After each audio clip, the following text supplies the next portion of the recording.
CCBano me refuta com comentário bíblico. E aí, será que é isso mesmo?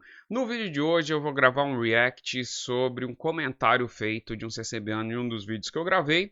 Vou explicar com mais detalhes daqui a pouquinho e você não pode perder, porque você vai ter, se você não sabe do que eu vou falar aqui agora, você vai aprender mais uma coisa nova aqui, mais uma coisa muito interessante nas escrituras, tá bom? Bom, então esse é o assunto do vídeo, só que antes de começar o vídeo eu preciso te lembrar, não se esqueça de se inscrever no canal, dar like, curtir, compartilhar, porque isso ajuda muito a nossa mensagem, o nosso canal chegar a muito mais pessoas e obviamente tirar as pessoas do obscurantismo dessas leituras mal feitas das escrituras e locais de explicações complicadas aí das escrituras, ou que nem escritura tem, na verdade. Então, essa é a intenção, levar o evangelho puro e simples aí, para que as pessoas possam entender, crer e serem cristãos praticantes, né? Então, conto com a sua ajuda para isso. Também preciso te lembrar do seguinte, aqui no canal toda semana nós temos vídeos novos aí sobre estudos bíblicos. Nós estamos estudando o livro de Atos dos Apóstolos. Isto fica liberado para os membros do canal, então os membros do canal conseguem assistir todos os estudos bíblicos, todas as gravações que a gente já fez. Então, e tem vários estudos bíblicos lá, então eu preciso te pedir, torne-se um membro, ajude o canal com essa pequena contribuição, na verdade, que é uma contribuição bem pequenininha mesmo, é algo só simbólico ali.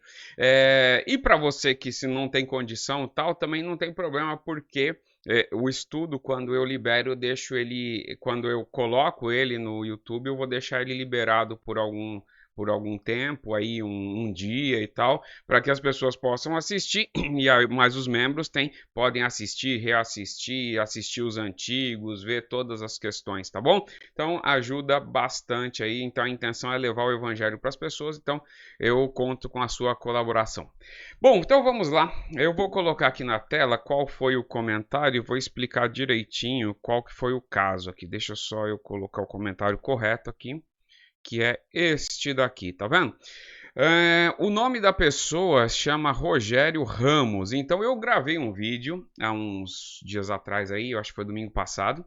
Aliás, eu tô gravando esse vídeo no domingo, tá? Eu só não sei se eu vou conseguir subir ele no domingo. Tô com problema com a internet aqui onde eu moro. Tá sem sinal de internet, infelizmente. Então talvez eu não vou conseguir postar hoje, vai ter que sair amanhã. Mas se conseguir postar hoje, eu posto hoje. Bom, então, o nome do vídeo era React ao debate do CCBano no Josafá. Então foi lá um CCB lá e estava rebatendo o Josafá quanto a diversos assuntos e diversos comentários que ele fez. E eu achei muito interessante um desses comentários e peguei esse comentário e trouxe para cá para a gente aprender um pouco, né? Usar esse comentário para poder falar um pouco de escritura. E aí ele me respondeu aqui, tá? Eu acho que tá dando para você ver. Lá no próprio vídeo ele me respondeu aqui e fez o seguinte comentário: é pecado dizer que temos que ser limpos e puros de coração? Então quer dizer que é limpos de mão e puro de coração. É isso que ele está querendo dizer aqui, aquele Salmo 24. E aí ele fala assim: todos serão salvos pela graça e não pelas obras? É uma pergunta. A resposta é sim, todos serão salvos pela graça e não pelas obras. Mas ele vai continuar aqui, ó. E o juízo final servirá para julgar o quê? Essa daqui é uma excelente pergunta que ele fez. Eu achei uma pergunta muito boa e você vê quanto desconhecimento bíblico tem uma pessoa ali. Porque é uma pessoa que eu acho que é sincero na crença dele. É uma pessoa que está achando, por exemplo, achou o meu react lá um absurdo, provavelmente, porque ele não conseguiu entender o que eu falei. E ele está usando uma passagem bíblica, obviamente fora do contexto, como tudo, né? Para poder me rebater. E eu achei isso muito bom. E eu vou responder aqui exatamente trazendo a passagem bíblica que ele está falando. Ó. E o juízo final servirá para o quê? As nossas obras, é claro. Então ele está dizendo assim, qual que é a ideia dele? Que vai ter o juízo final, certo? Que nas escrituras é chamado de o julgamento do grande trono branco. Então vai ter lá. e ali as suas obras serão pesadas na balança. Então, quem tiver mais obras boas do que ruins vai ser salvo. Quem tiver mais obras ruins do que boas vai ser condenado. A ideia dele é exatamente essa daqui. A minha pergunta é: Cristo fica onde nessa história aqui? Você vai ver, fica em lugar nenhum, simplesmente em lugar nenhum. Mas vamos lá. Está escrito que os livros serão abertos e todos serão julgados pelas suas, ele esqueceu de colocar, pelas suas obras, quer sejam boas ou más. Então, beleza, este é o comentário dele e, obviamente, eu vou trazer aqui para vocês agora o texto bíblico para a gente falar um pouquinho sobre. Bom, o texto bíblico a qual ele se refere é esse daqui, ó. Julgamento perante o grande trono branco, isso fica em Apocalipse 20:11, tá certo? E aí você vê que muitas questões, e aliás, deixa eu até dar um foco aqui. O livro de Apocalipse é um livro complicado, é um livro bastante complicado de interpretação, que tem assim, diversas interpretações para algumas passagens do Apocalipse, por exemplo, a questão do milênio. Tem milênio, não existe milênio, como é que é? Então, nós seremos arrebatados antes, durante ou depois da grande tribulação. Então, existem várias dificuldades interpretativas no livro de Apocalipse. Porém, essa não é uma delas. Essa daí bastava uma leitura de 5 minutos que você já resolve esse problema aqui. E vocês vão ver, eu vou fazer essa leitura de 5 minutos agora, tá certo? Que vocês vão ver que tem nada a ver com o que ele está falando. Vamos lá. Deixa eu colocar aqui. Bom, julgamento do grande trono branco. Vi um grande trono branco, e aquele que nele se assenta, de cuja presença fugiam a terra e o céu, e não se achou lugar para eles, tá certo? Então, um negócio assim, uma visão terrível, né? Uma visão terrível. Vi os mortos, os grandes e os pequenos, postos em pé diante do trono. Então, este é o julgamento do grande trono branco. Então, estavam postos em pé. Então se abriram os livros, tá certo? Se abriram livros. E ainda outro livro, o livro da vida, foi aberto. Então o que acontece? Abriu-se os livros, e aqui entende-se que sejam os livros das obras das pessoas, tá? Muitos livros. Então abriu-se os livros.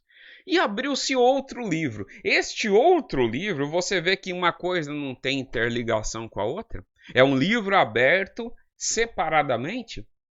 Então, vamos continuar aqui, ó. E os mortos foram julgados segundo as suas obras. Para começar, que se eu fosse fazer uma exegese assim, mais detalhada sobre isso, eu ia dizer assim, mas o que tem a ver os mortos? Porque é o seguinte, vi também os mortos, ó, o grande trono branco é aquele que necessita. Vi também os mortos. Mortos nas escrituras, no Novo Testamento, ele é sempre usado para se referir às pessoas ímpias. Porque, por exemplo, Cristo diz assim, deixe que os mortos enterrem os seus mortos, tá certo? Por exemplo, é uma citação. Então, se você pegar isso no próprias palavras de Cristo, porque essa é uma revelação do próprio Cristo, você vai ver que morto não se refere a uma pessoa que estava morta necessariamente. É uma pessoa que é ímpia, que pode ser tanto morto fisicamente quanto um vivo fisicamente. Para Deus é um morto, entendeu? Então, aqui mostra que mortos, grandes e pequenos, postos diante dele, se abriram livres e foram julgados segundo as suas obras. Ó,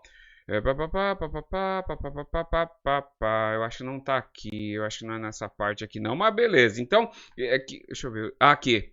Deu o mar os mortos que nele estavam, e a morte e o além entregaram os mortos que nele havia. Ou seja, se a gente parte do princípio que morto no Novo Testamento não se refere simplesmente a uma morte física, aqui está dizendo que haviam mortos que foram mortos pelo mar, por exemplo.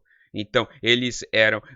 Porque no mar não existiam só mortos, existiam vivos. E esses vivos aqui estavam com Cristo, porque foram pessoas que foram mortas fisicamente, mas são vivas espiritualmente. Mas os mortos não. Esses ali estavam ali. E a morte e o além também entregaram os que nele havia. Então, todos os mortos foram reunidos. Olha só, presta atenção. Aliás, meu caro, como é que é o nome dele aqui mesmo? É Diego, né? Deixa eu ver aqui. meu caro Rogério, preste atenção para que você não repita mais isso daí que você falou aí no seu comentário, tá? Então, o julgamento do grande trono branco nada mais é que a reunião de uma grande quantidade de mortos, tá certo? Reuniu-se muitos mortos ali, todos os mortos. E aí o que aconteceu? Depois que eles foram reunidos, eles abriram os livros, certo? Então, vamos supor, é o livro da vida de cada uma dessas pessoas. Então, um livro de todas as coisas más e boas que eles fizeram durante a vida. Beleza. E abriu-se o livro da vida, que é um livro à parte. Ó, deu mar os mortos que nele estavam, e a morte, o além, os mortos que nele. E foram julgados um por um, segundo as suas obras. A minha pergunta é o seguinte. Neste texto aqui. Aliás, eu vou até dar um fixer. Ó, pega a sua Bíblia, abra a sua Bíblia e neste texto aí me responda uma pergunta. Algum desses foi salvo? Leia o texto. Algum desses foi salvo? Porque vamos lá. Olha aqui. Olha aqui, ó. E foram julgados um por um segundo seus obras. Então, a morte e o inferno foram lançados dentro do lago de fogo. Esta é a segunda morte. E o lago de fogo. Ó, se alguém não foi achado escrito no livro da vida, foi lançado dentro do lago de fogo. Ou seja, o que salva pessoas não é as obras escritas nos livros, e sim o seu nome estar no livro da vida. É isso que salva. O que te salva é exatamente isso. Como é que você faz para que o seu nome esteja no livro da vida? Bom, tem uma coisa muito interessante que é dentro do próprio Apocalipse, ó, Apocalipse 13, versículo 8 aqui. Olha que negócio legal. Quer ver? 8 aqui.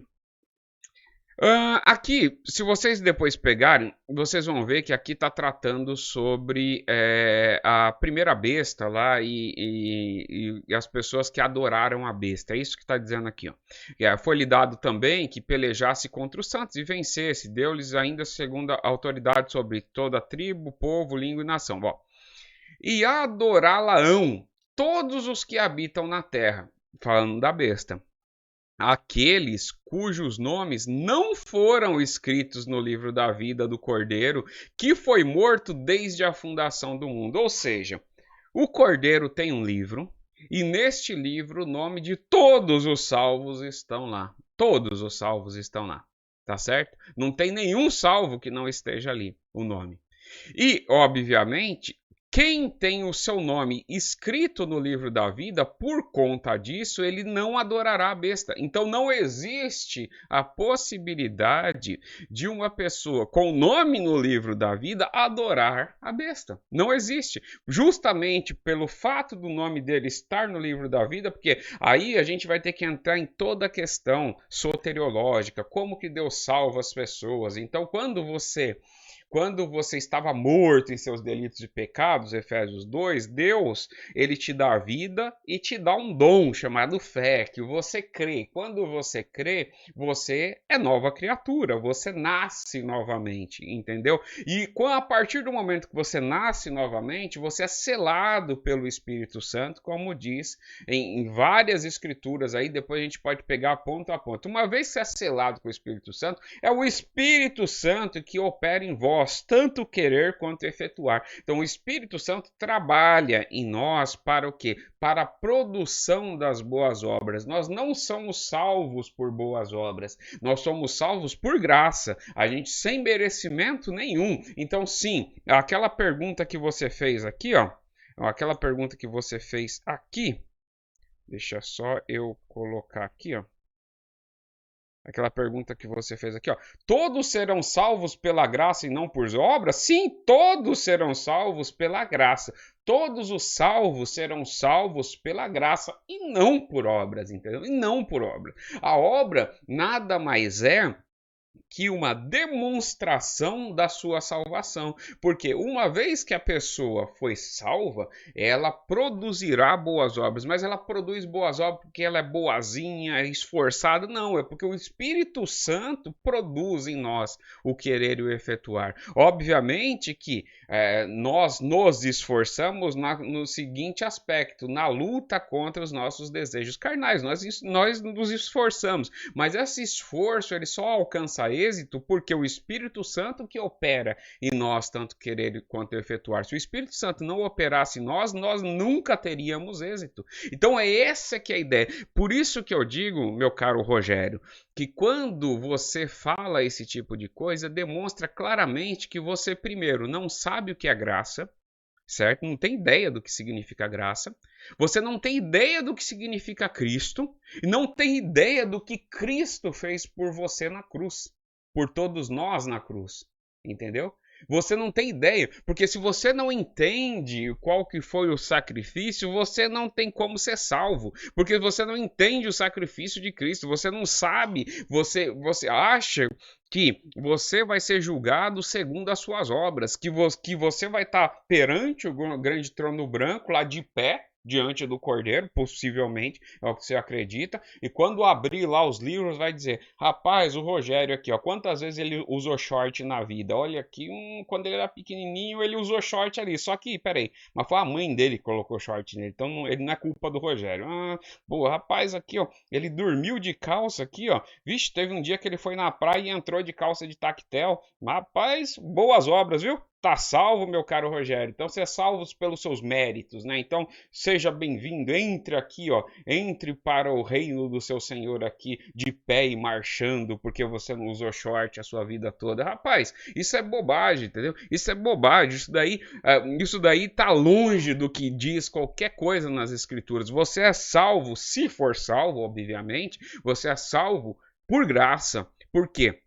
Porque boas e más obras não é aquilo que você acha que é boa e má obra. Boa e má obra é aquilo que Deus define como boa e má obra. E para você dizer que você tem capacidade de ser salvo pelas obras, as suas obras têm que ser as mesmas obras de Cristo. Ou seja, você tem que ser igual a Cristo. A pergunta sincera é, você consegue ser igual a Cristo? Se você disser que consegue, eu falo, beleza, vai lá, Rogério, com toda a sua fé, porque você será salvo por obras. Porque se você consegue ser igual a Cristo, ou seja, não pecar do momento que você nasceu até o momento que você morreu, então você será o segundo a entrar na glória por mérito, né? O primeiro foi Cristo, o segundo será o Rogério, tá bom?